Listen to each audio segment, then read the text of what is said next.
Wow, legend alarm on the podcast. We have the great honor and pleasure of welcoming the Haggerty family on the podcast. Ian, Diane, and their son Matthew. We talk about 30 plus years of their journey, going from the hippie weirdos to leading a movement in Western Australia and showing that you can absolutely farm regeneratively at scale, over 60,000 acres in this case, with deep regeneration. They regularly take on new land, but only if they can feel the land and feel that the land wants them and needs them to manage it. Basically, they don't really look or seek land, the land finds them. Often extremely degraded, which they bring back to life with their use of sheep who bring their gut microbiome to the new land and kickstart regeneration, followed by very well integrated annuals. And we talk about how fundamental it is to allow anything that wants to grow in a brittle environment. They don't have the luxury to talk about the concept of weeds. Anything that can stay green and alive with living roots in the soil, pumping out these roots exudates in the brutal hotness of their summer months is welcome. We talk about different water cycles they're influencing and how they affect local rainfall. And of course, we unpack the massive mindset shift that is fundamental in the regen transition. Vibrations, quantum agriculture, and rebuilding local supply webs, we cover it all. Enjoy! This is the Investing in Regenerative Agriculture and Food podcast, where we learn more on how to put money to work to regenerate soil, people, local communities, and ecosystems, while making an appropriate and fair return. This podcast series explores the key role of animals in the food and agriculture system of the future. This series is co-produced and supported by the Datamars Sustainability Foundation. Find out more on datamars.foundation or in the link below. So welcome to another episode. Today with the co-founders of the Natural Intelligence Farming, Ian, Diane, and their son Matthew. Welcome all. Thank you. Pleasure to be on. Absolute pleasure. And so we'll have four voices, including mine, on the podcast, which is always a pleasure, which might be a bit messy sometimes, but they're in the same room, so they can cut each other off or give each other an elbow when somebody has to take a question, which helps the coordination, because normally I'm pointing around to different screens, and of course people are not in the same position. I'm very much looking forward to this conversation. It's been many years, I would even say. I'm following your journey, and different people I've mentioned, you should absolutely have them on. In this case, I think Samantha did the introduction, so thank you for that.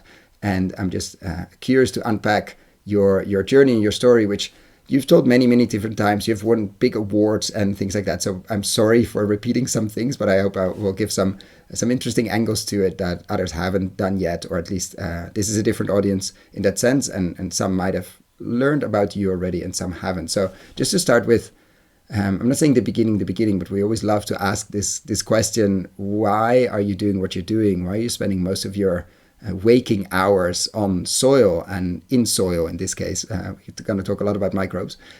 Choose who wants to take it first. Like, what's the big draw to this massive topic, but also quite a niche topic, or at least there are easier topics out there to make a career?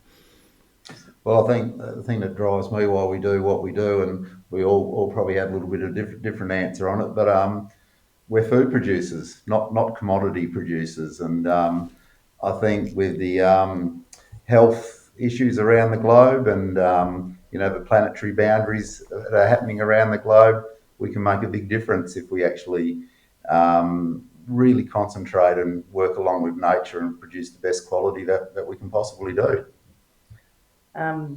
Partly from my perspective, I had originally trained as an occupational therapist and was working in paediatrics, doing a lot of preschool preparedness and screening for childhood development going into kindergarten. And at that stage, this was 30 years ago, recognising that there was some difficulties and children weren't meeting some of the standardised points that they needed to. And so that was just a starting point of children not being physically ready for school as we would have expected. And then that sort of rolled into the whole idea of the other health aspects too, once we became farmers. And as Ian mentioned, really had it rammed home by Dr. Elaine Ingham and Dr. Arden Anderson about the fact that we are food producers and we need to be responsible for trying to produce the best quality food we could. And that took us on a very, very long and exciting journey from about 2001 onwards. Yeah, Matthew, you don't have any options because you were born. Exactly, yeah. I was born in 2002. Mum and Dad started down this journey in 2001. So for me, it's been my entire life. It's all I've ever really known. And so growing up, I didn't know any better other than just like you always got to be supporting your soil health because that's all mum and dad were talking about. And every time we had scientists visited and stuff, all I was hearing growing up was soil health, soil health. And so for me, it was the norm. But as I've grown older, been able to go out and broaden my horizons, learn about all the other different farming practices there are around the world, and listen to a lot more scientists and health experts, has really deepened my understanding of the importance of soil health, because it's not just something that farmers need to be concerned about. It affects each and every single person on this planet, because our entire human health is dependent on the food that we eat and our gut microbiome, which is completely directly related back to our soil health and our soil microbiome. So the more that I've been learning about that, the health side, and I mean, the environmental benefits obviously speak for themselves, but the human health side, which is becoming an increasing issue in our world today, is just been giving me more and more motivation and passion to learn more about going right down that rabbit hole about soil health and how it interrelates to our human health, because that affects every single person.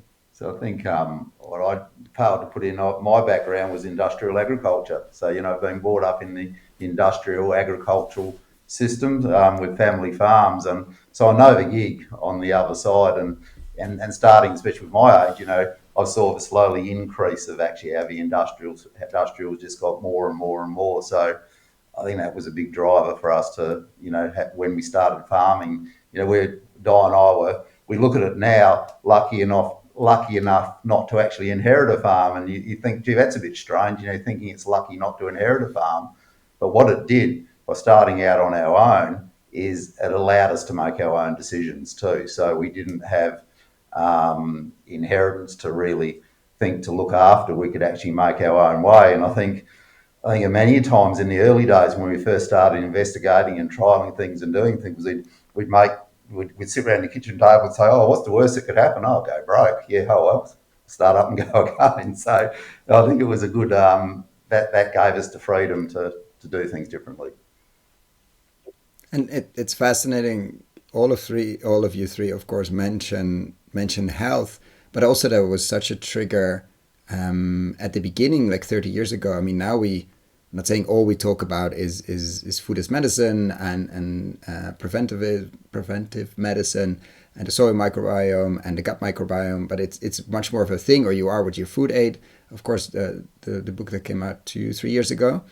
Back then, when you start, like, it feels like, but correct me if I'm wrong, that it was a driver then as well, especially with the children angle, of course, with you, Diana, but also that you were very aware that the soil health is deeply connected to gut health and thus human health.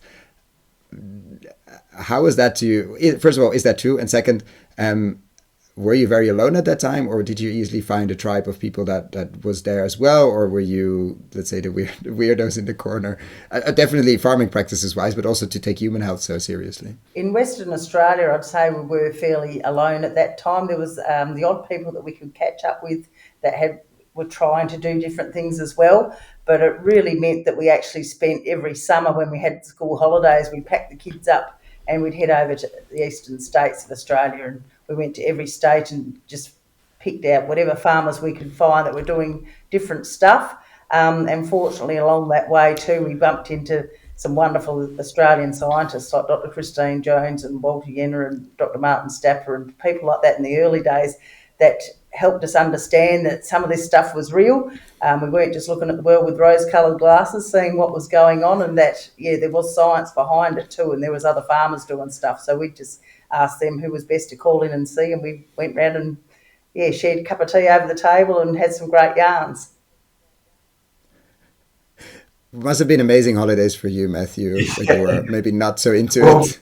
Oh, again, we go to a farm. For me, it was right. Just going to go visit farmers all the time. So I was definitely always asking for a few days to go to like Wet and Wild or something like that, to go to a water park, which would be a lot more fun, because at that stage I wasn't really, when I was 5 or 6 years old, I wasn't quite aware of why mum and dad were visiting all these people. Of course, yeah. The norm for me, but I mean, now that I look back on it, I definitely have a lot of gratitude for those times, because I mean, a lot of those people are highly sought after people and legends of the regenerative movement around the world now. And, you know, for me to be able to spend time with them as a child, and now when I bump into them at a conference and stuff, and they go, "Oh, hey, Matty, how you going?" And they go, "I remember you when you came to the farm and you were 4," and things like that. I'm like, "Oh, okay, that's a good start." I remember years and It helps. Yeah. years ago, a little bit of the story. We were at a big farm tour. We were invited to go to inspect this big operation, and with a big group of people, and very well credentialed people, and it ended up with this big meal, this big banquet at the end, and everyone's sitting at the table dining, and Maddie happened to be sitting right up at the head of the table with the lead person up there, and that person was actually our ex-Governor General, Major General Michael Jeffries, and he was the Governor General of Australia at the time, and he headed Soils for Life. And Mike tapped the wine glass and everyone stopped, and Di and I were right down the other end of this massive big table. Mike does his introduction, a speech, which was really great. And we're all about to start eating going, and next thing I hear tap, tap, tap on the glass again, and it was Matthew. And I looked up. He was like, "Oh, that's fun." And Yeah. Di and I were about to crawl under the table thinking, "Oh, gee, what's going to come out of his mouth?" And he made this speech about what he observed on this farm. We were just blown away, So it's amazing at what a young age, and what must just sink in if you're around it enough. Yeah, it's I think bringing children, we see that as well when we do so. It just changes the game or the tone. Many people lean into that. Like, of course, it's different. It's not for everyone. It's not for everyone. That's absolutely fine. But it's really different if somebody, it's a different energy. And of course, you're not at a conference, you're on a farm, which changes the tone and energy in general. And just to give people a bit of an understanding of where you farm and what people, this is an audio, mainly of audio first medium podcast, what we could see or smell or touch and feel when we would be outside now. In the winter, obviously, we're recording this in July. And so just to walk the land a bit for us to see hectares wise, acres wise, what do we imagine now 30 years down the line? Yeah, well, we're farming 60,000 acres, and we're 3 hours northeast of the city of Perth in Western Australia. So we're in July. Which is the most remote city on the world, yes, right? Yeah. So we farm right out, and we're virtually on the edge of, not far from our farm, the pastoral country starts. So that's just all the grazing pastoral lands, and that goes right away through to the north of Western Australia. So we're out on the edge of it in a fairly, what's classed as an isolated area, and it's a brittle environment, probably around that 200 mil rainfall. We get numbers of years where it's well under that, and some really good years where it's above that. It's we're in July now. This year, for example, has been so far until now extremely dry year. We haven't had any rain. Rain didn't start until the end of the first week in June. So we've sown about 13,000 hectares of crops and multi-species cover crops, and that all went in the ground dry. And we've received rain in June. We've got about 40 mil in June, and had about 10 mil so far in July, is it? Yeah, so no, we're really happy. Everything's green and coming up and looking good.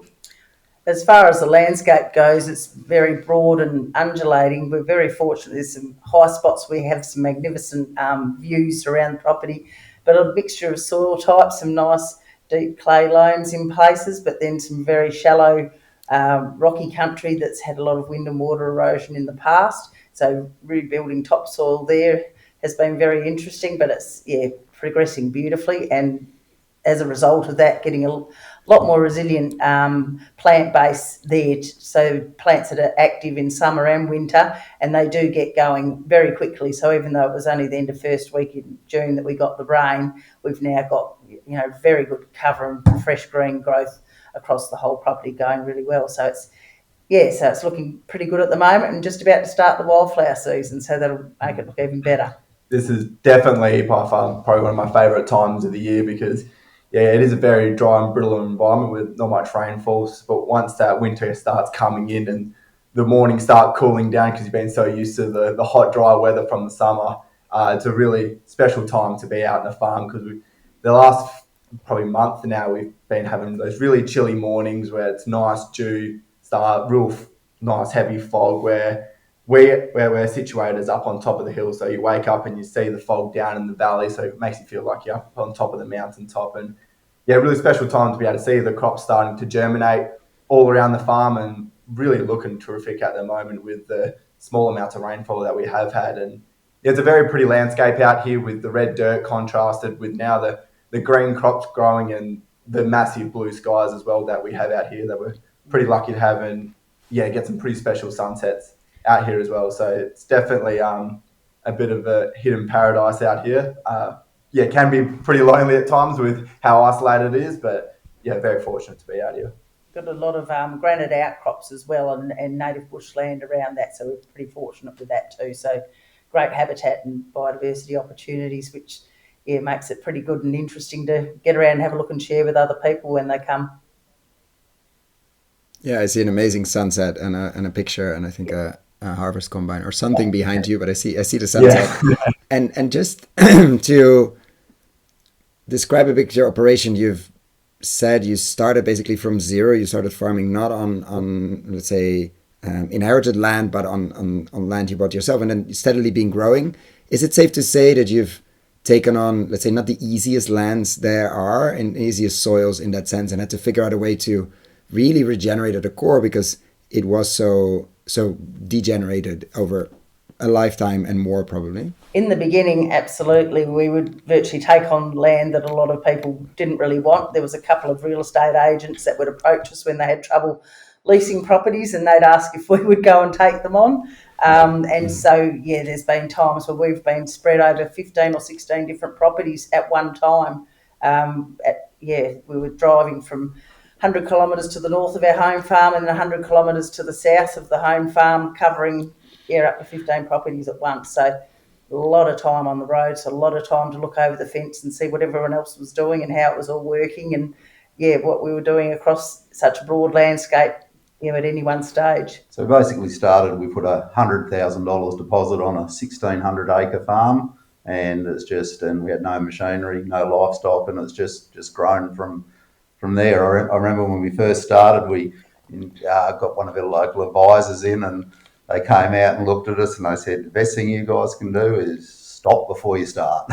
You're wasting your time, too small, haven't got home. And we said, oh, great, thanks, that's the encouragement we need. And so how long did it take before you start sort of figuring out processes and practices that you start seeing to work, that you also give you the confidence to take on other properties and the other leases, let's say? Like what was that first period like of really figuring this out and coming up with models and things that actually work, and recipes almost? Of course, there are no recipes, it's all context specific. And how much did you have to rely on others across the country to, like, okay, we have this context, like how do we even farm something if advisors say it's too small and too difficult? It's pretty amazing really that we did persist like we did, because we got really inspired in 2001 by wanting to really shoulder up to the responsibility of being food producers and doing the best we could to make sure that we were getting the best quality outcomes. Then in 2002 we had the biggest drought that had been on record. So we had no animals on the property. We had to put them all on adjustment, and we didn't harvest any crop at all. We had one paddock that had enough seed on it to potentially harvest. As Ian pulled into the paddock, the knife broke on the header. While he was retrieving a new part, a big series of tornadoes, which was absolutely out of the world. We don't have those come through our areas. Actually blew the crop away. So we got back with the part and there was no crop to harvest anyway. So that was a big hit, but fortunately the bank stuck with us and we were still very enthused about what we were planning to do. We just kept on at it. For some reason, whether we're stubborn or stupid, I don't know, but we just kept going. I remember in those early days, they were fairly hard. We'd sat on our little 1,600 acres, which is just far too small for the area. I think at the time then, I think we had a dream. We thought, geez, if we could ever get 6,000 acres, we would be made. A dream to get up to 6,000, which was a pretty good sized farm in those days, and never would have dreamed of where it's gone to today. But we had trouble. We were looking and you were ticking along okay, and I was working off farm and Di was working off farm as an occupational therapist as well, plus running the farm or looking after the kids. And I remember we had trouble actually trying to find something to buy or lease because nothing was that small. You know, are all 3,000 acre blocks and that. So, and you know yourself, you've only got X amount of base to go and more than double it is not a really good financial move. And we finally did that and put a deposit on the place next door, just down the road a little bit. And the bank said to us, you know, this year going ahead is not the best year ever. You're going to be in serious trouble. But we said, oh, we might as well have a go. We're not being able to get hold of any more land otherwise. And of course, that was 02, the worst year ever. So that made it really interesting. And so when did that flip sort of where you didn't have to take off farm jobs anymore to cover? Like when did it become like a business in its own right? Well, we chose after 02. Ian did a lot of contracting that year to try and get some income in. And I was working as an occupational therapist, but Matthew was born that year. So when he turned 12 months of age, I used to actually take him to work with me and have a young woman come and look after him while I was at work. He was just wanting to be part of everything too much. So we decided I'd stay home and look after the farm fully, you know, because I was still part-time looking after all the livestock was still my role. And yeah, took that on full-time after that. And what then, like when did it start flourishing? See what kept you going in that way? Because I think there are many of the pioneers of have these stories of hardship and very difficult years, and somehow they don't give up. Of course, if the bank at some point pulls the plug, it's done. But somehow you manage to keep convincing them, and somehow against odds. Because if you looked at it, quote unquote rationally, it didn't make sense. But somehow we're here, 25 years later, and there's a flourishing regen farming business and much more. It was really interesting after that 02 drought and heading into 03, and you generally here in Australia, you do your review, in early January, to set up for the next year, and the bank comes out and does your review and see how you're going along. And we were left for last, of course. It just dragged right into February, and finally the bank manager rang us up and said, he's coming around to see us, and we knew he was on his way around to see us. And he rocked up there here one day and he said, you know why I've left you to last, because you know what the situation is with buying that farm and then the drought, things are going to be pretty tight. And he said, I've been all around the district, all around the farms, and, everyone's pretty depressed and wanting to slash their wrists, it's been a shocker of a season, and no one was too happy and everyone had taken a hit. And he came in and I said, well, wow, I said, I reckon 02 is going to be the best year we've ever had. We'll look back in history, it's been the best year ever had, because we've learned a hell of a lot about what to do and what not to do. And I said, this is our plan. And we just laid out this, to us, new, but a regenerative, more sustainable plan about how we were going to go back to the best of our knowledge at that stage that we've been going, how we were going to back ourselves up, learn the lessons that sort of tripped us up in 02 in the seasons, things we could do.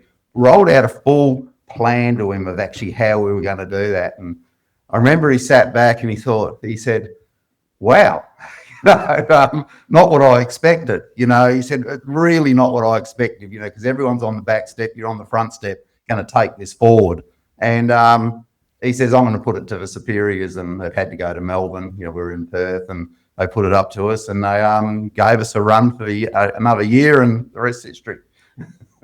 I think in those days too, it wasn't even termed regenerative. No. It was called biological farming as such. But I guess what kept us going, the livestock responded very well, even though we did things like stop drenching and stop grain feeding and all those kind of things, which were fairly typical practice with merino sheep and so forth, and we stopped mulesing and all that sort of thing, and just saw the animals flourish as well. And then with Ian on the cropping side, he took out the really harsh synthetic fertiliser. We're still using the synthetic fertilisers in the start, but we made them into more soil friendly ones, but dropped out insecticides and fungicides straight away, and the crops didn't really suffer. And we're thinking, okay, well, there's something in this, because you were told previously, your understanding was you needed to have all these things, all these synthetic inputs going on for things to work. And when we found that we took them away, it didn't all just fall in a heap. So I think we just sort of kept on going, because each time we saw more and more progress, whether it be up and down and not always in a straight line, but it did. And I think one of the early driving factors for mum and dad to start looking outside of the box, I mean, as well before my time, but from the stories that I've heard, was also to try and rebuild some resilience in the landscape, because obviously to grow a crop, one of the most important factors is moisture. Retaining moisture in a dry climate like Australia is highly pivotal. And mum and dad, what they seem to be noticing, they'll be able to talk on a bit more, is the fact that the further they were going down the industrial system, we weren't able to retain the moisture when we were getting the rain. So then if you do get a dry period, the crops severely suffered. And I think that's when they started to look elsewhere. As like, well, how can we retain moisture within our soils as best as possible? I think that's when they would have gone to the Dr. Elaine Ingham course in 2001, which opened their eyes up to soil health, working with the microbes and things like that, which I think Mum can explain a bit more on. And yeah, I think that's where the journey down the rabbit hole started. To me, it was a back a bit of deja vu, as going back as a young bloke on the family farm and think, gee, nothing's changed, bit of a dry spell in the season. We'd hit first week in September, which was there was a certain day which was show day, and you'd turn around and get that one day of 35 degrees just out of the blue with a hot wind blowing, and the whole crop would be green in the morning and totally tipped off in the afternoon.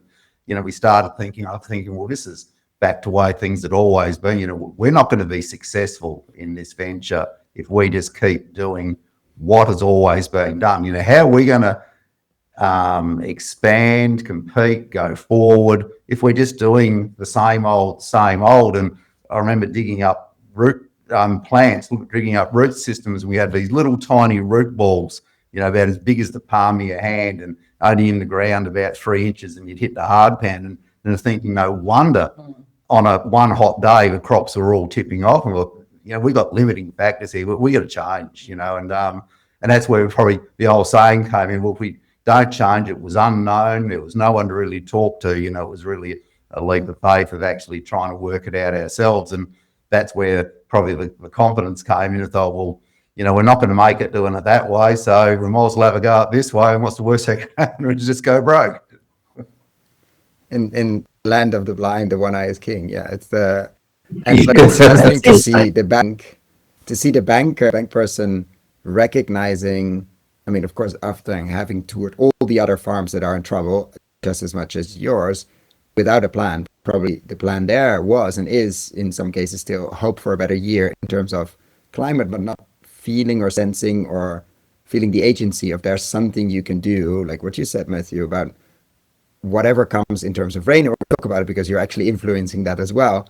But whatever comes down, we need to capture it and use it as much as possible. And we need to harvest the fog that is there in the night, and we need to really start changing rain patterns. Of course, that was maybe not part of your vocabulary at that time, but to see the agency and the role we play, and you play in this case in the landscape, is from a banker's point of view. If you had that whole portfolio of 1,000 farms or whatever the number was, and you see all of them in trouble, and you see a few or one saying, okay, we have a plan to maybe do it differently. Unless you just write off the whole group and say, okay, this whole region doesn't work anymore because of changes, or you sort of make an investment in innovation. I think that's maybe how he sold it at some point. Absolutely. It's been an incredible journey with the bank, because we've had a long relationship there, but all the bank managers have been very supportive, even though we've had quite a number of different ones within the same bank. And you think, wow, that's a really unusual situation. And I was speaking to the accountant the other day, and he said, not all his clients have that same relationship, but they have backed us all the way. And I think, fortunately, they must be fairly forward thinkers, the ones that we're dealing with anyhow. We made sure we got them out regularly and, put them out there and on the combine harvester or on the lawn seeder, and we'd roll them in some red dirt for the day and get their hands in it, and just really let them see the journey and, really tell them the story, what we were doing, how we were going about things, the successes, the failures. we haven't got it right all the time. You know, there's some of the best learning of the mistakes that we make. And, you know, now, you know, we fast track it probably 35 years later on, and some of those managers at the heads of the bank, you know, have followed us all the way through, and we've had tremendous support. You know, it's been a great relationship, which is funny to say sometimes when you're talking farming with banking, but it's been a great relationship. It's not always the case, let's say. And let's talk a bit more about, we're going to talk about the animal side as well, but about the water side and the rainfall side. And you mentioned somewhere Harvey Rivers in the sky. How is that tune sort of almost the attention and the attitude towards rainfall, which of course is a huge thing in your part of the world, but it's not just waiting for it and hope that it falls, and it's not even just waiting for it and hoping it falls and make sure it falls in a place where it can be absorbed, but it's actually a much more direct relationship. Like, you're influencing the rainfall. You've said it in different places. When did that notion come in that you have an active relationship and not just a passive hoping that it comes and do your rain dance, and then of course have the soil ready to absorb it? Like, do you remember how that relationship almost changed, that knowledge changed?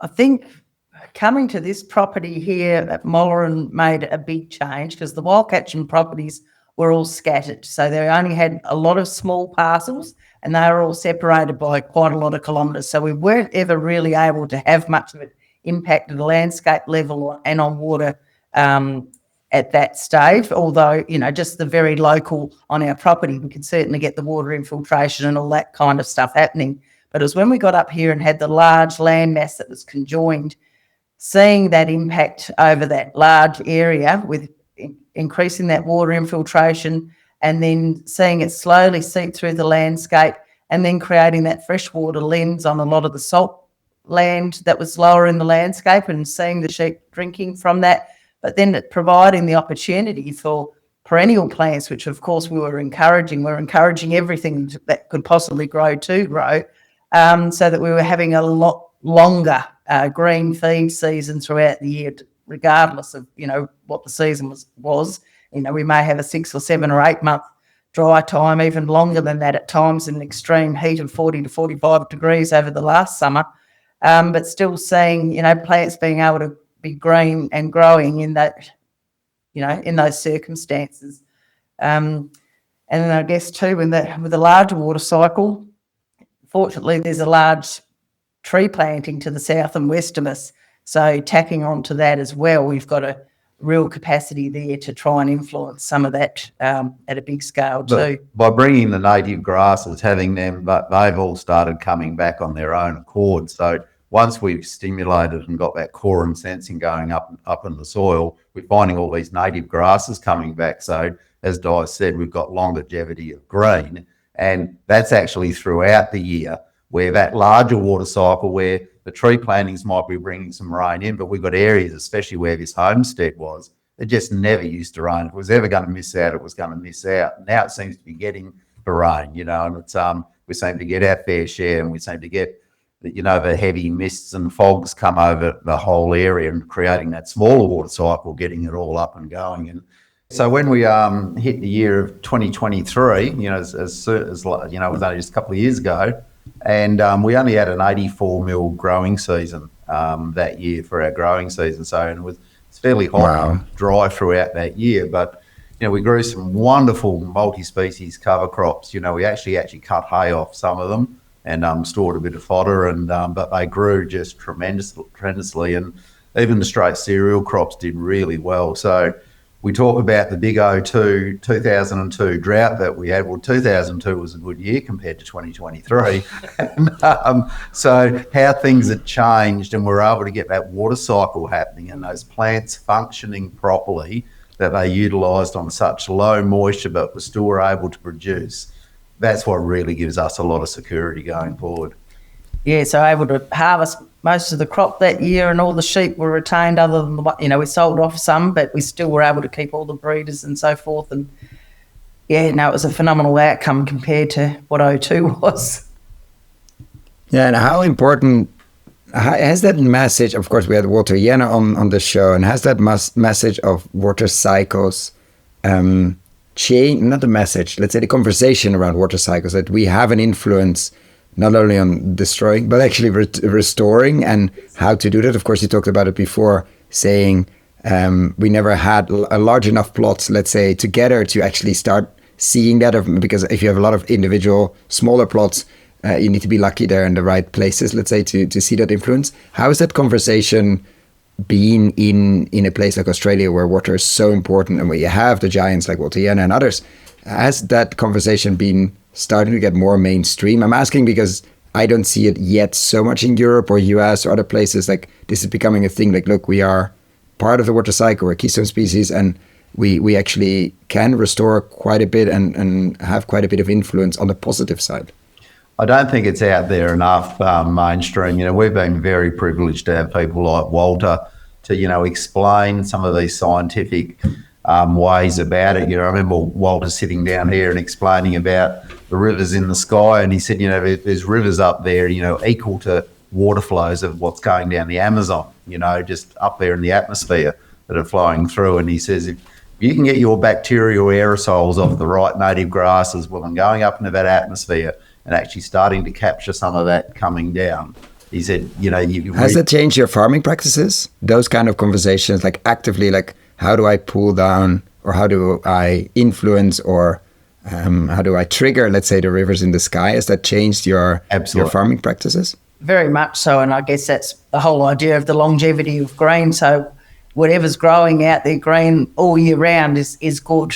So you're not out there spraying them. Oh, I feel like we're going into a wheat discussion. This is native. Well, I mean, that's where it does look funny, doesn't it, from other farmers driving by. So why have they got all that stuff out across the paddocks in the summer, where typically they would all be sprayed out to supposedly conserve moisture, but actually, they're drawing moisture into the soil, but building that whole, soil sponge again, so that you've got that longevity of being able to hold moisture. So, yeah, no, it's a completely different way of looking at things, and that's why it does look a bit strange to others looking over the fence. It's just very much changing, not having that scarcity mindset anymore, realising that there is water in abundance, so we need to be able to work with it and maintain it and retain it as best as possible. And, instead of thinking that it's only limited supply, we must spray anything that could possibly draw up moisture to try and, so-called conserve it, when really the more, like Mum's saying, the more green cover that you have, the more diversity of green cover that you have, the more improve that soil water holding capacity, and you have deeper water holding capacity, and they infiltrate further into your subsoil, which means the further deeper that water can infiltrate, the longer it can be stored there for, which has huge increase of resilience into your landscape, which when it comes to running a farm, and at the end of the day, farms are still businesses, increasing resilience in your landscape and on your farming property is huge for increasing your farm's profit too, which I think seems to get missed a lot as well.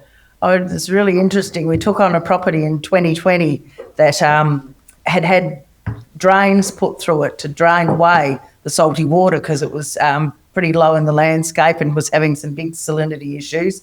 They planted some alleys of oil mallees to try and, have some kind of perennial plants there, which is, great, but it was, unfortunately, it was monoculture plantings. But, they got these big drains to drain the water away, and it's been really interesting. When we first got there during the wintertime, the drains would be full of water. So, of course, doing their job of taking that salty water away. But since we've been there for 5 years now and worked on that water infiltration, building that soil sponge and retaining the water where it needs to be in the landscape as an asset, those drains aren't filling anymore. And we've, one day we'll get told we'd actually like to fill them all in, because at the end of the day, we don't want to be taking water away from the property. It's an asset that needs to be there, and just keeping that freshwater lens for the longevity of green across that landscape. So it's been really interesting watching that turn of events, with what's happened to those salt drains.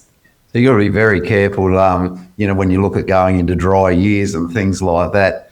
You got to look at, as you say, does it change our decision making? Absolutely, because you look, sometimes you just know that you're in a very dry year and hope it's going to change around in a hurry. But you got to look at, you've got two bank accounts. You've got your cash bank account where you might get hit over the ears a little bit with it, but you've also got your ecological bank account. Now, if you can come out of that dry year and your ecological bank account has gone forward, when that next year comes in, and if it's a half reasonable year, you're going to go and claw that back really quickly and the property's going to respond. If you pull both bank accounts down, you're in a bit of serious trouble, and that's when things start going pear-shaped. So yeah, you've got to look ahead of your ecology all the time, what's going forward. Yeah, it must be interesting because you keep on taking new properties.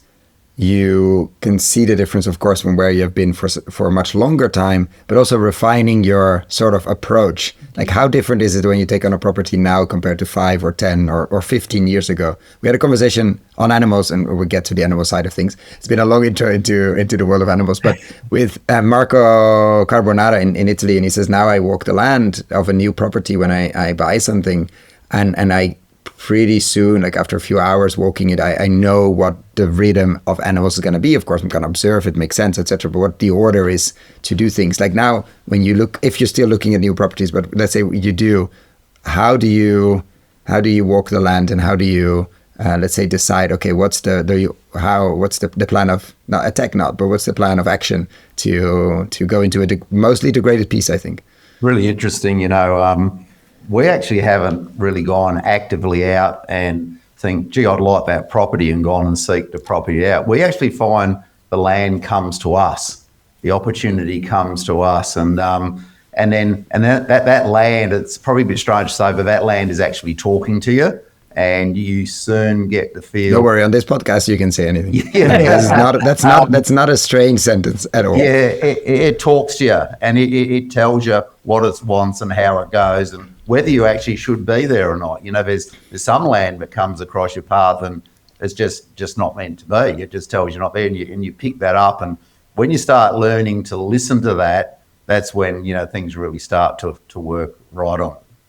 I think you walk me through that. Like you arrive in a car. How do you tune into that? Maybe that's the right word, to be able to. Do you meditate a bit on land? How do you make sure, with all the business going on, maybe you're just off the phone? I mean, if there's a connection, like with all the business going on, to see a potential new property, how do you approach that kind of process? Because after you know that your intuition there, and how do you listen to land is very important. You also don't want to mess it up, probably. Guy and I have driven to properties where an agent sent us out to a property, said, go have a look by yourselves. That's why we always would like to do it.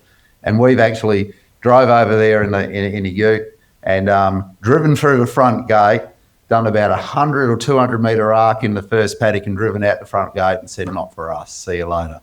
And just that quick, you just get that. Are you always agreeing on that, or is it sometimes like tuned? Like how tuned in are you to each other as well? Pretty much. Yeah. Don't even have to say a word. Just look at each other and start driving out the gate again. But it's funny, even like the one I talked about in 2020 with the salt drains on it. That one virtually felt like a physical embrace for both of us when we went there, and it was a bizarre situation how it unfolded that we got it, because it was not an expected plan at all. But yes, it has embraced us, but also the minute we put the sheep on it, the sheep will absolutely flourish, and we can see instantly that's the place that we're meant to be, because the animals do so well, even though whatever history it may have, they let us know very clearly that this is where we're meant to be. And so let's talk a bit about the animals. Was it a plan from the beginning to have graziers? Did it come later? Was that out of the gate to be really, and I'm saying this with all the respect, using them as a tool to regenerate? Or was it something you stumbled upon over the years of trying perennials, annuals, and like how did that mixture come about? Both Ian and I came from mixed farming backgrounds with livestock, and we both had a very strong interest in horses. That's how we met. And so livestock have always been an important part of our lives, but we didn't even really contemplate having a farm without livestock. So that was how we started off, even in conventional farming. And then once we started changing how we looked after the animals, and we were working with James Slattery about how to remove some of those, those artificial practices with them, and starting to understand their innate knowledge and wisdom, how they could interact with the landscape once their full health was restored, and their capacity to seek out diverse diet and having that available to them, what difference it made to them, and just observing them over generations and seeing those epigenetic changes. I spoke to Charlie Massey about that in 2010. I didn't know what it was all about, but I was describing to him what I was seeing in these animals over time, with just how they were getting better and better. And of course, because we were working on the soil at the same time as we were working on supporting the animals, we were seeing phenomenal outcomes from them. And Charlie was able to describe it to me as being, epigenetic change. And that's really reinforced very clearly into us then, that whole linkages of health, because what you can see in those animals, it makes sense that it can be transferred to humans as well. We can look at positive epigenetic change in human health once we look at our environment and the foods that we've got available to eating, maintaining that diverse microbiome. It's become just a no-brainer to us. So that's why we're very passionate about following that line and trying to support those things into the, our local and, distant population to have those opportunities too. And you spoke earlier about, how our practices change when we take on a new property, and the sheep are a massive factor in starting on a brand new property, because the sheep have the microbiome of our landscape, and they contain all the essential microbes as they've been grazing amongst our vast landscapes for many, many years, and have had that epigenetic change over 20 or so years now. So when we take on a new property, that's where we're able to send our livestock over there and kind of transfer those nutrients, those important microbes that are still in the soil system of that property we're currently about to take on, but they're dormant. So it's just a way of starting to cycle in that microbial diversity and reactivate that landscape. And that's when then, a few months later, when it starts to come towards cropping season, we'll go in with some diverse cover crops and a few wheat crops as well and things like that. And really, that's when this landscape starts to invigorate. And a lot of people always come to us and ask, and they go, do you transition a property when you take on a new one? Will you go back and buy some nitrogen and things like that and transition it because it's been in the industrial system for so long with all the chemicals under the sun used on it and plenty of artificial fertilizers? But no, every time we've taken on property, it's just been completely cold turkey. Just gone in with our entire system, cut out all artificial fertilizers completely, and just with what we've been doing for 20 years, and I'm yet to see a property go backwards or still lacking yield. The last few properties just absolutely performed, even in that first year, as good as any other farm that we've got, which has just been really rewarding to see. You hear people talk about, you hear them talk about hitting the valley of death. So when they start up this, they get to year 2 and 3, it takes a while to build up their microbial populations to get things going. And honestly, we've never really experienced that. I think being really in tune with those animals and really using those animals to their fullest of their ability is the difference that makes that work. And also, I think the difference that makes that work is the people on country as well. It's all the people. It's the whole attitude. It's a whole positive attitude. No one's got any doubt. We're not good at doing trials. We just do a whole lot, and so we don't have any doubt. So everyone is there positively going along. The intent's right. I think that's got a major part of it as you get into the really deep side of it. And so I think over the years we've had actually people try to mimic action for action what we do and not have it quite work. And what the difference has been is that probably square foot of real estate between your ears. It's and that whole attitude side of it. Being in tune with your landscape, I think, is a really vital factor for someone if they want to go down a regenerative pathway, because us as humans, we vibrate at a certain frequency, and if we can become in tune with the frequency of our landscape, so we can have massive impact, and that's when you can really get in touch. And there's a lot of science in the quantum science starting to come out to that's roughly trying to explain it, but you can really feel it happen when you are really take a step back out of your own personal ego and really get in touch with that landscape and see what that landscape is asking from you, and not what can you put upon that landscape yourself. But this isn't like anything new that we've kind of come up with. our Indigenous cultures around the world have been operating this way for, in Australia, 60,000 years, where they've been being in tune in the right frequency with their landscape and working in harmony with their landscape. It's only within the last 200 years that, I guess, as the world industrialised, we've moved away from that, especially the Western world. We've really separated ourselves from nature and kind of started fighting against nature instead of working in harmony with it. Yeah, I think that's where Jane helped us a lot there too, and as we worked together and talked together, we became very good friends. The whole approach to farming here for us is one based on love, respect and gratitude, and I'd also like to put in humility there and reciprocity, I guess, because at the end of the day, we have learnt so much by all the other organisms within our environment, and we've realised that we are just partakers. We are not the leaders by any means, and that's been the most exciting part, just seeing all the other parts of our ecosystem do their bit and, the miracles that occur as a result of that. So, yeah, it's something we're pretty, privileged to achieve. So one of the things that we're very aware of is in this kind of operation, as I said, we put in 13,000 hectares of crop, multi-species cover crops and things. And so that takes a lot of big machinery as well that we use to do that. So you've got to be very careful when you're working with the most basic forms of nature. That big machinery, you can be sitting in $1 million tractor with 16 satellites connected to it and 3 computer screens up there. And you can actually be in an air-conditioned, climate-controlled cab, listen to a podcast, which would be really good. I didn't want to say it, but I hoped you were going there, yeah.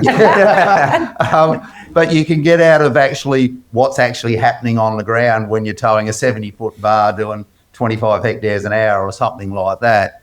It's about using those modern tools of trade to the best of our ability, so using all the modern stuff, but bringing it back to the most basic forms of natural land management, And when I see a photo of Rachel, one of the girls that works with us, and she's really good, 22-year-old, and there's this massive seeding rig stopped, and probably to the tune of $1,000 an hour, and there she is shifting some little plover eggs and a mother plover because it was in the way of this seeding rig, and that's what we love to see, that person out there taking the care of the nature, even though you're using those other tools of trade, and those things will really make it work and make it worthwhile. Working to use the modern technology of the world, but also be able to still use it in its most basic form to work with the function of our ecosystem, our landscape that's been around for hundreds of millions of years.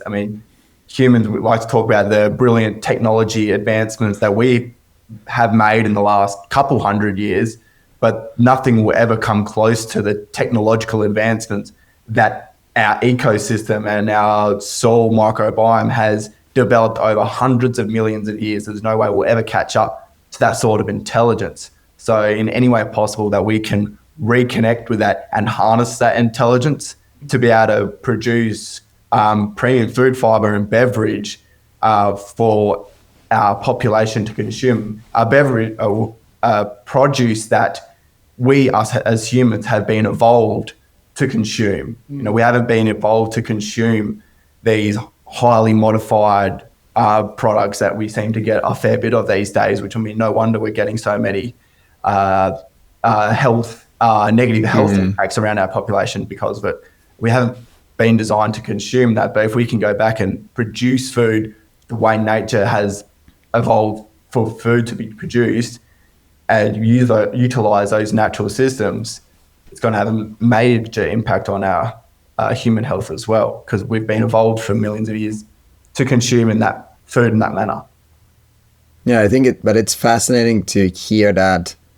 You must have heard that many times, but from an operation at that scale, that technology advancement, that this is not, with all respect, a small market garden where everything can be done by hand, which we also need massive, many of those. We need also technology there to make that life easier and better. But this is by all means relatively industrialized, whatever that word means, but in terms of machinery operation. But what you said before, I think is such a powerful point of humility. humility in humidity is also very powerful, but humility of we are part of nature and not commanding it, and it's really being in tune with.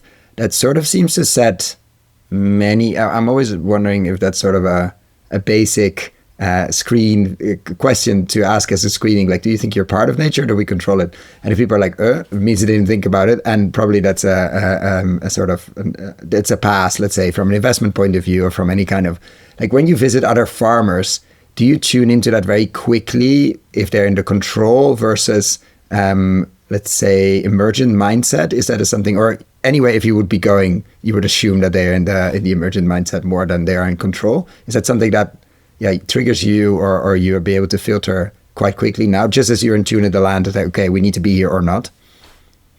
I think so, and I guess we definitely choose to be mixing with those type of people with that more emergent mindset, and it just seems to be that way that we're coming across those sort of people all the time. And that's more than enough. We're quite happy with that. It's a bit of a revolving door on the farm these days. There's hardly a week go by where there's not someone from around the globe visiting, which is really fantastic for us because it brings if you're so remote, of course, that diverse range of people in, and makes it fun. Yeah, it does. Yeah. And do you ever speak or try to? I'm not saying convincing, but of course you meet others. You've done you've won some prizes where you of course connect with a lot of other people.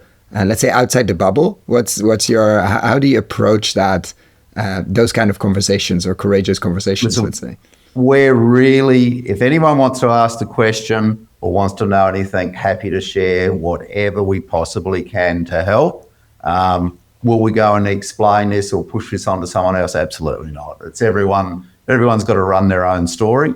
The farmers that are out there, I look at Western Australia, extremely good farmers, like we've gone through 120 years of industrial agriculture. They've been born into it, and they do it extremely well. The science-based people that are backing them that have done their whole careers in that, and they're doing it extremely well to that level of where that is going. And I take my hat off to them. The ones that are there, we're starting a different path. And I don't know if you recall a TED talk done by a guy called Damon Gamo, a TED talk out of Sydney, and he talks about changing the story, changing the narrative from the really early Roman days right the way through. And it really, really resonated on, it's where we're at. We're actually on a bit of a different narrative of how we're going.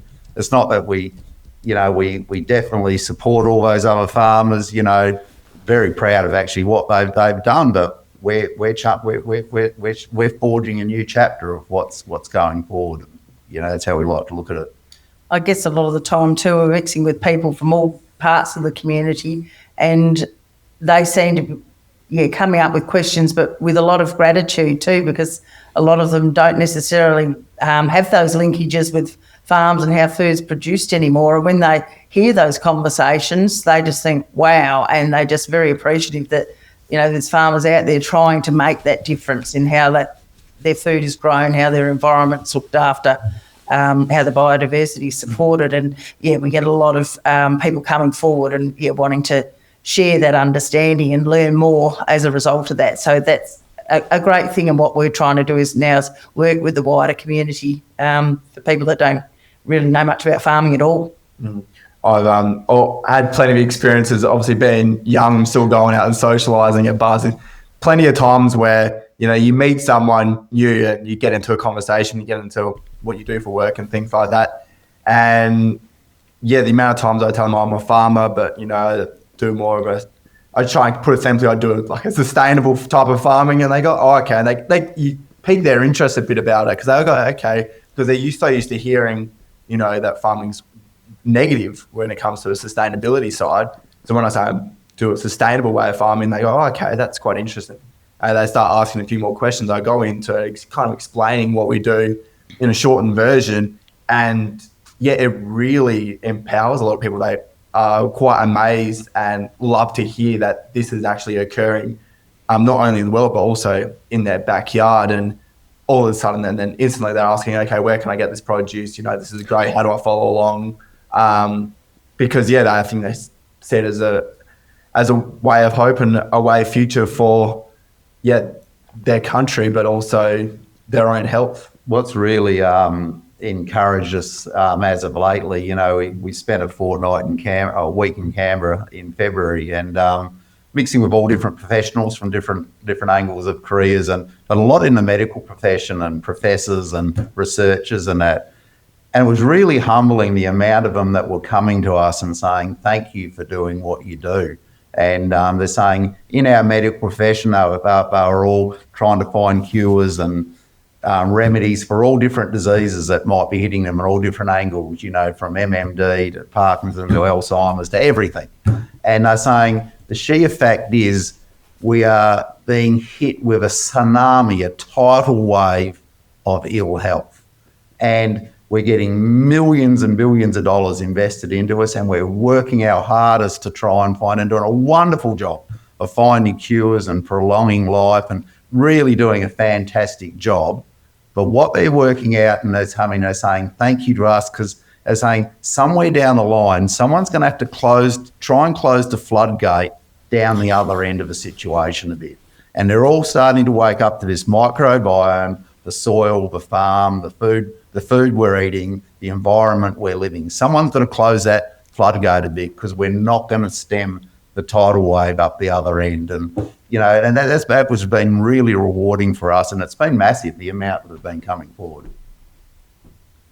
And do you see that reflecting as well in like partnerships, in offtake, in sales? Because it's amazing. Of course, the getting rewarded for the work you do and feeling that reward after many, many years of being definitely the outliers is amazing. But does it help yet, or is that still something that has to come, let's say, in terms of driving the farm as a business further? Yes, absolutely, still a work in progress. We've got lots of big and wonderful plans, but yeah, certainly building on those partnerships, because I think I said to someone the other day, it takes a village to actually make a village, because it does take more people coming together to want the things to make it all happen as a community, because that's how it needs to be. We need to come together as a community to ensure that the right things can happen and change, because we have got systems in place that have become very comfortable and familiar, but they're not really working for us as a population, and nor are they necessarily working for our planet's future either. So we do need to do a reset and come together, work together. What we've realised is that this is bigger than Matt, Diane and Haggerty, the Haggerty family. We realise we have to work in collaboration. Well, we can do all what we can do. We'll only do X amount in our lifetime, but we bring more people on board and more collaboration. And that means like getting the knowledge out there, getting the research and the science to back up. But we don't have to wait for the research and science, because it'll probably be 5 to 10 years behind what we're actually doing before the discoveries start to happen. We know probably only 5% of what actually happens under our feet in that microbial life, that massive workforce under our feet, which is generally disregarded. But if we can work together as a team, and that means getting this produce, this food, to the people in its integrity in the shortest chain possible. One grain of wheat can have up to 9 billion microbes in it and on it. So that microbiome that even one grain of wheat can actually help fix in that food system is absolutely huge. So we grew, I think last year, 13 or 14,000 tonnes of it. And a lot of it went into the commodity market and just got mixed up with everything.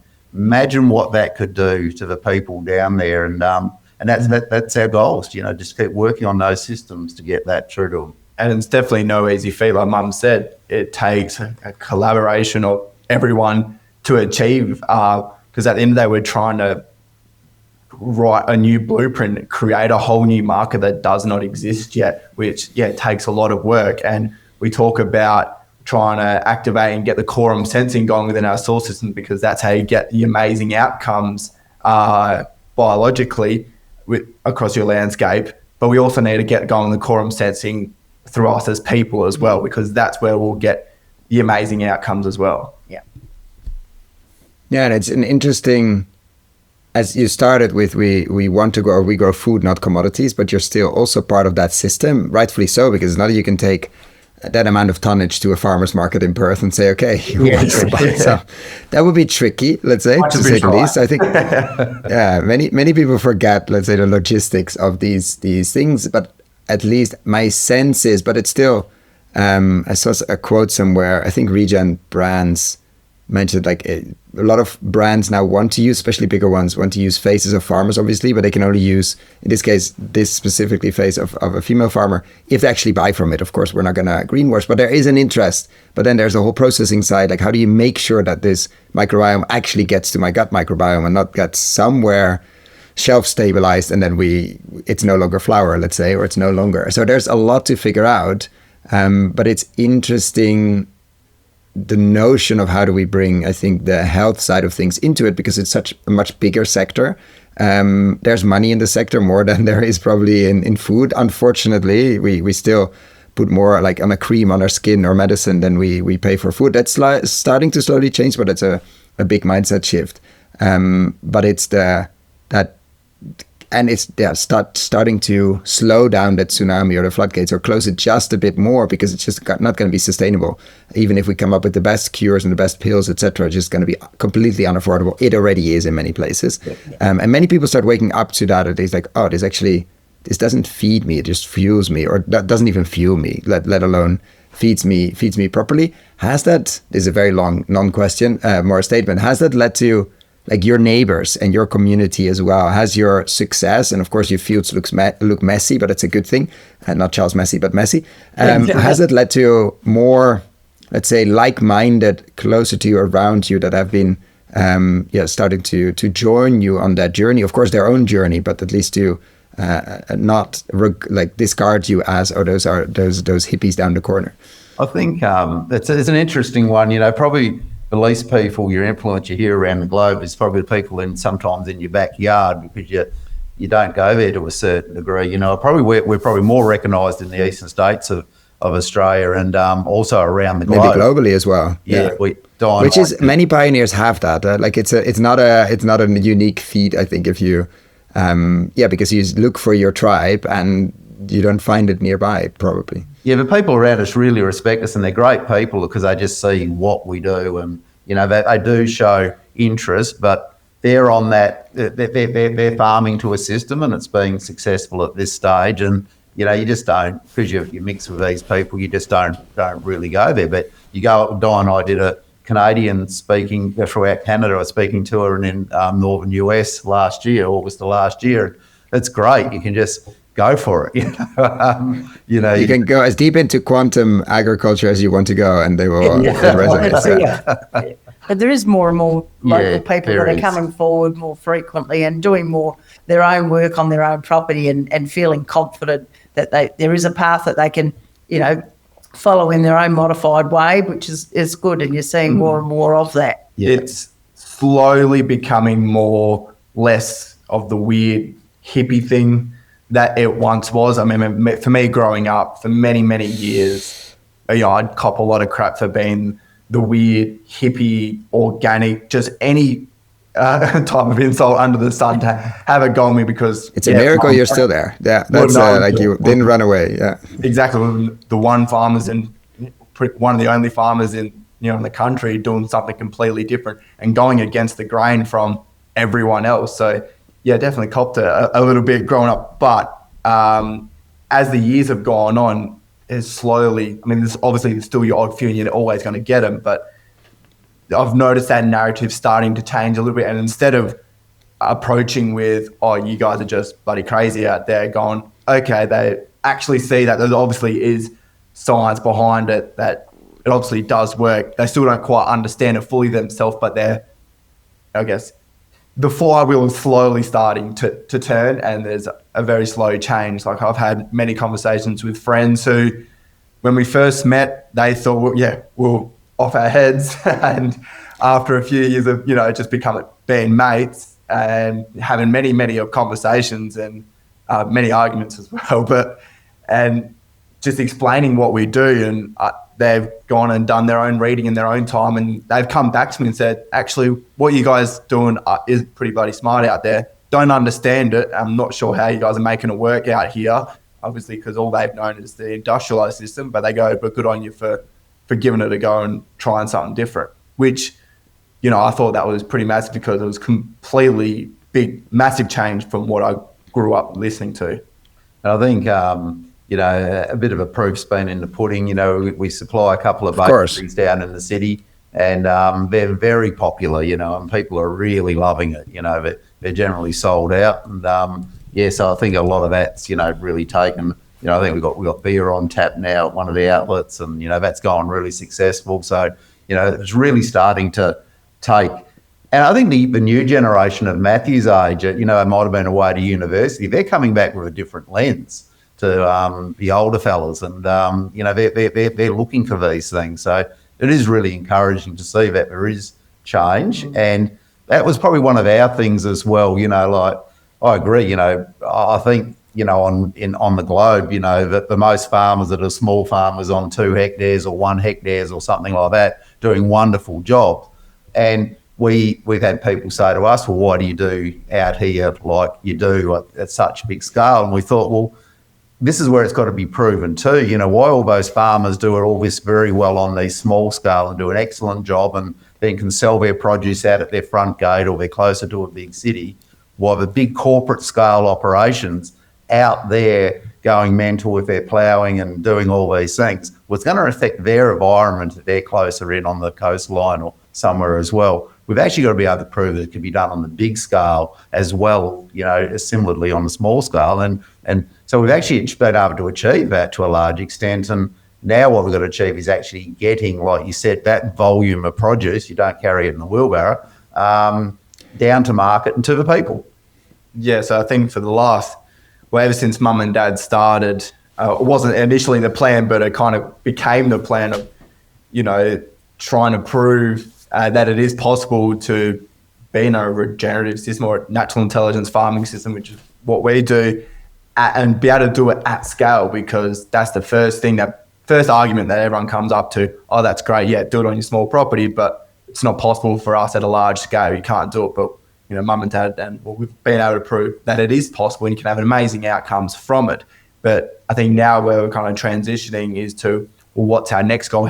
How can we have the next biggest impact? And where's the next big problem that we're facing is the market.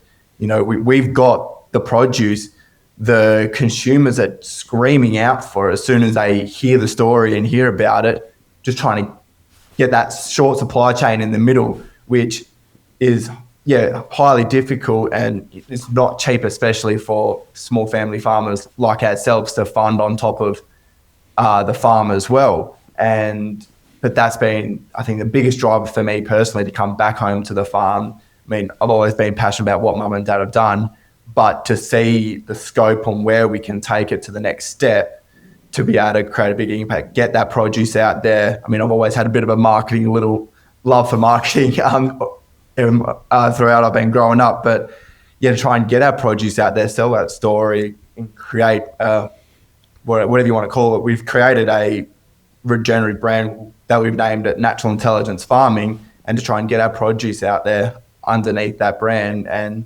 it's been going well so far, but we're still a long way away from where we want to get to.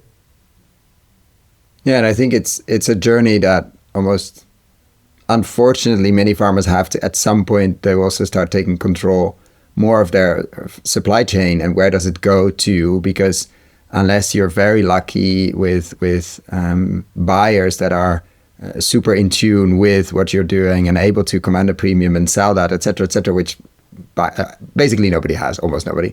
You're going to end up doing it yourself or with a number of farmers together and set up some kind of cooperative and some kind of processing and some kind of, and sort of rebuild that, which of course is super costly.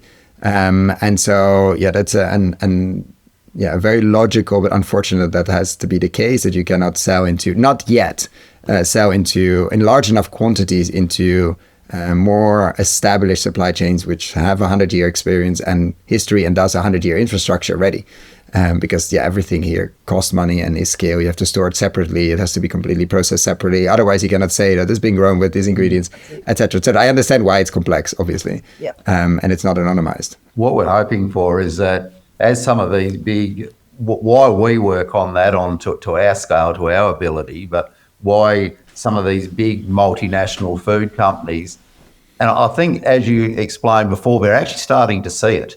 And they might look at it, we buy so many £1,000s of food product a year and none of it's regenerative and none of it's environmentally positive, or to a degree, we want to start actually investing in this in our line and looking at what the ecological outcomes of growing that food was and things like that. As some of them start to come on board and actually approach people like ourselves and say, well, gee, you guys have got some massive tonnages. Can we take X amount of that and put that into a line and start that relationship of growing together? Because what we do know is when they get the produce and if they use it correctly, it sells itself, because it's just flavour, energy, everything like that. It just goes. And we've been able to prove it through the bakery and the beer and things like that.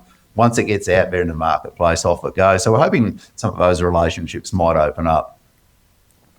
And has that narrative, and I know we are deep into time what we scheduled, so I'm going to wrap up at some point, but does the narrative around the animal side, I don't know in Western Australia, obviously, how let's say the anti-animal movement has been going around or not. Like I think especially in Europe but also US, somewhere down the line sustainability became without animals and plant-based in a weird different way. Again, nothing against obviously the anti-CAFO activist factory farming. We're talking about a very different kind of farming here. How has been that narrative around the role of animals? Because you're very vocal about they're an essential part of regeneration and an essential part of our, let's say, extended family and essential part of our farm. Without them, I mean, it's almost the first interaction with the land. When the sheep are happy on the land, we know that we listened to our intuition and chose the right piece. Because if they're not happy, and then it means we got it wrong. Well, I guess too, I mean, they're such great educators, and to be able to see and learn how the health benefits have come to them by being able to access a biodiverse diet and microbial system, to ignore that as humans would be really at our detriment, I think.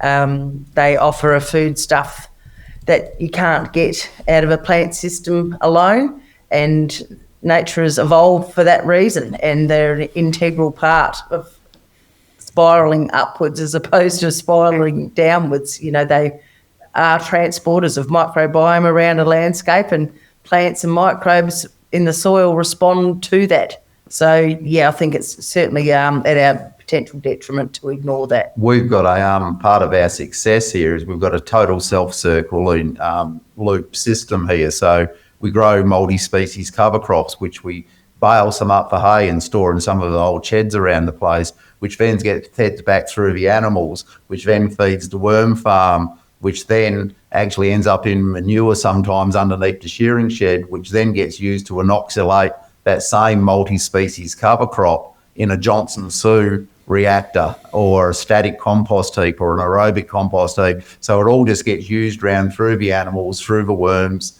through that whole composting cycle. So the animals play a crucial part in that circular system, which gives us the quorum sensing, the nutrient diversity, everything which makes these crops and everything flourish. And has that narrative changed? Like, have you seen the skepticism around that, or how has been like the reaction to such a deep integration with animals, which also means they end up being taken out of the system at some point, which also means like without large apex predators, which we don't have, I think, in Australia, unless we count humans, there is an end to that. Like, has that ever been an issue? Has it ever been like that kind of narrative? I'm just very curious on the sensitivities there and the tensions. It hasn't been to date. I think we do have a lot of people come and visit, and we've had people from all sorts of different leanings. And being here, seeing it and experience it has been transformative for lots of people. So we are trying to, we do our best to have people come and share time with us and help them understand. We've had some wonderful young women from different universities and so forth around and come here, and it's actually changed their lives. So I think, there's a lot to be able to experience and really get to understand, how nature does function within an ecosystem, and animals have been there for a long, long time, a lot longer than us as humans, and they're there for a reason, and we need to respect that. We've had people from the fashion industry come and see, because wool's a major part of our operation, and that's been an extremely successful story for us. And when they see the respect put on those animals and how they're looked after and how that system works, I think it's just an education piece, really. And and if we can portray that as the right way, that's part of our goal too. Part of our goal is actually get more accommodation on the farm, so we can actually have people want to say, I want to come for a week and actually come and just immerse themselves and actually educate themselves and see what happens in this operation. Yeah, it would be fascinating. But I want to be conscious of your time as well. We have, safely say, probably 1,000 other rabbit holes to go into, from the wool side of things to microbes, to Johnson Sue, to a lot of other things, but that we'll keep that for another time. I want to end with a few questions we always like to ask as well. And let's say you have that accommodation and we bring a group of investors, let's say people working in quite remotely, in that sense, remote, like disconnected from farming, but interested in farming and agriculture, people working in finance. After a great experience, of course, a great meal or two, farm walk, all of those things, they go back to the city, they might travel on, etc. What would be the one thing you would like them to remember? What would be, I always like to say, the seed you want to plant, or in this case, the sheep you want to move, or the microbe you want to, or what is the epigenetic gene switch you would like to click? Like, what would be the one thing you want them to remember? Because people forget, and the next day they might be in an office, and you want them to have that little spark. What would that be? I'd like them to remember that there's an opportunity there for them to actually play a role in what we're doing. Just because we're the land managers at the moment, and we don't really have a total bent on the ownership module sort of thing, because I think land is everyone's land, and it's so that they, even though they go back to their city life, can play a role, and that role can be is actually, how do we get that food to the people? How do we help assist to get that and actually get involved? And they can play a massive important part, because they've probably got a greater knowledge at marketing, the whole, those other type of systems. At the end of the day, we're farmers, and that's where that collaboration comes in. And collab, as we say in online world, the collab. Yeah. I'd love them to think that they could play an important role and talk to us about that role, of actually how they could really help us short track the situation, and then what does that give you? What that gives us, and I've been approached by a number of people, and some of it just as recently, that, they've had tragedy with family members, struck down with these diseases and cancers and things like that. And I know, and they've actually come and said thank you to us, but I know I can stand there and look them in the eye and say, I am trying to do everything within my power to get things right, that I'm trying the best. And those people that came on farm, they can go back to and say, well, gee, we're trying our best as well, because we're contributing. So I think everyone has to contribute. Any other takes? Because we're in 3 guests. You can or you don't have to. Let's say there's no force here. I have other questions. But if you have any other... Certainly agree with what Ian's saying. And I guess what we find when people come on country and they've immersed themselves in it, and it does affect them emotionally, just that idea of reciprocity. What is their capacity? What is their skill set? How can they contribute? Because as we said, it takes the community to make these changes and systemic changes that are required. And how can you put your hand up and your shoulder to the wheel to do that for all our better good at the end of the day, and we'll all benefit. And that's what can be achieved. I think they basically just took all the words out of my mouth. I haven't really got too much to add there. It doesn't mean that if 2 go, the third has to go. No, but this is another question. If we flip the conversation and put you in a position of extreme inequality wealth, let's call it as it is. Let's say you wake up and you have $1 billion. I don't know Australian dollars versus US, but let's say a lot of money. I'm not looking for dollar amounts exact. I'm not looking for investment advice, obviously, as we don't give that. But I'm looking for priorities. Like, where would you put big buckets of, if suddenly financial resources at least would be basically unlimited, where would you, and the 3 of you can decide how to take this one, where would you focus? Matty? Me personally, I mean, we've kind of been talking about it throughout the podcast so far, and for me, which is my passion, my leaning is trying to build markets. So I'll be doing everything in my power to be using that money to mainly shorten supply chains. So starting off with here in our own backyard here in WA, trying to market the entirety of our produce, build a structure of a shortened supply chain that meets the needs of us locally, and then anything extra can go abroad, whether that be over East or internationally, and build a blueprint on how we can market this type of produce, build that market, and then replicate it around the world. That's where I'll be putting the money towards. So then we can have other natural intelligence farming producers in the east coast of Australia, in America, and replicate a shortened supply chain to get that quality produce to the people who need it the most, in the cheapest way possible, because that's where food has become so expensive, is because the supply chains is just beyond a joke these days. It's just ridiculous how far things are traveling, and so it's adding so much cost, which then is taken back from the farm, and the farmer's getting pennies on the dollar for what the hard work that they're putting into their landscape and to produce. So to bring a bit more reward back to the farmer, but then to also create a greater produce to the people as well. But then at the same time, then help. I mean, this is $1 billion, so I've got plenty to spend. I'll be putting plenty towards helping any type of research, to do more research into the benefits of microbiome, and to go further down that path to further understand what we're working with, and to be able to tell that story better as well, because we're so far from being able to understand it completely. But the more funding that they could have to understand that, to be able to portray that story, to help market that produce as well, it all helps. I think just because you don't inherit a farm, and the way it is these days, it means if you don't inherit a farm and you just come from the standard family around, you've probably got no hope at all of actually going farming, unless you just go and work on a farm.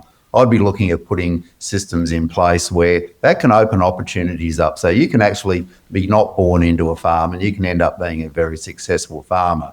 And how I'd do that is I'd actually take time to re-look and lead by example in the financial institution setups of how things are financed, how farms are financed, how we look at our financial situation, our balance sheets, how our big insurance companies around the world, which on general insurance are not going to be able to insure anymore because of the massive disasters in the world, because of the floods, because the water's not held back on country.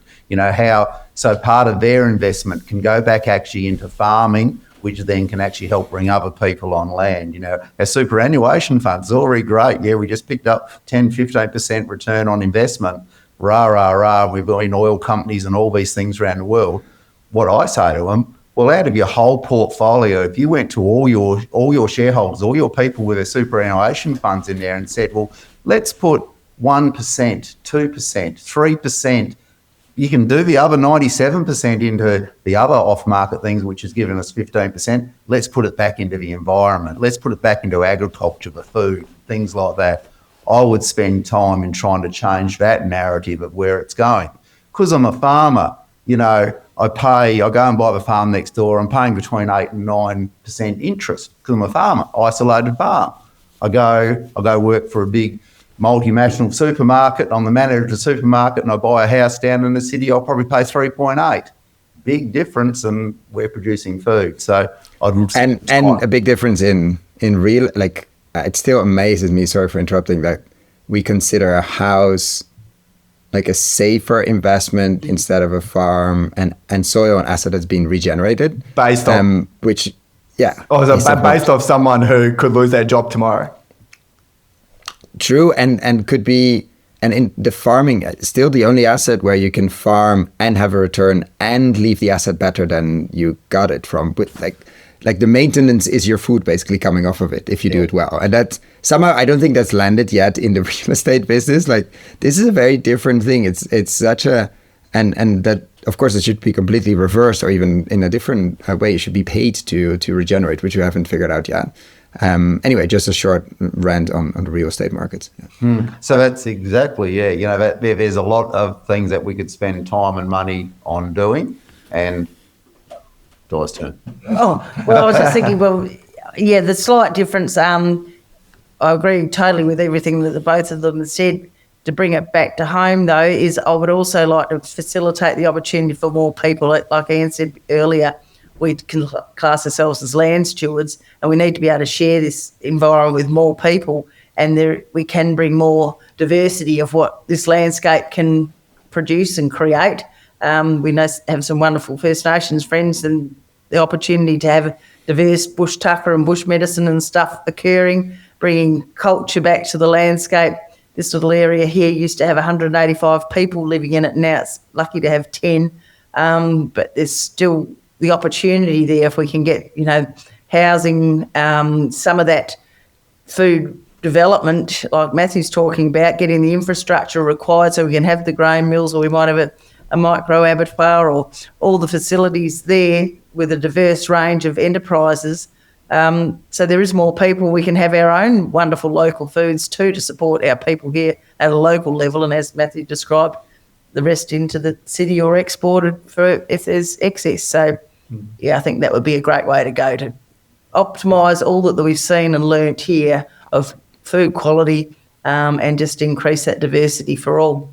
Because it's been something that's occurred all around the world. People become further and further separated from country.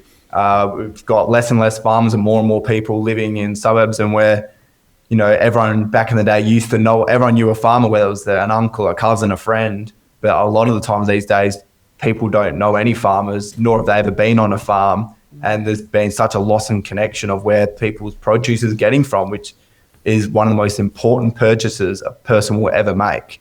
So to be able to give people the opportunity, at least, so they can reconnect back to country where their food is produced, it's a really powerful thing, I think. Yeah, and I think it goes against this notion of the industrial extractive model where it's less and less people, more machines, and less eyes on the land, less and less hands. Like you can do X hectares now or acres with X 1 FTE or something like that.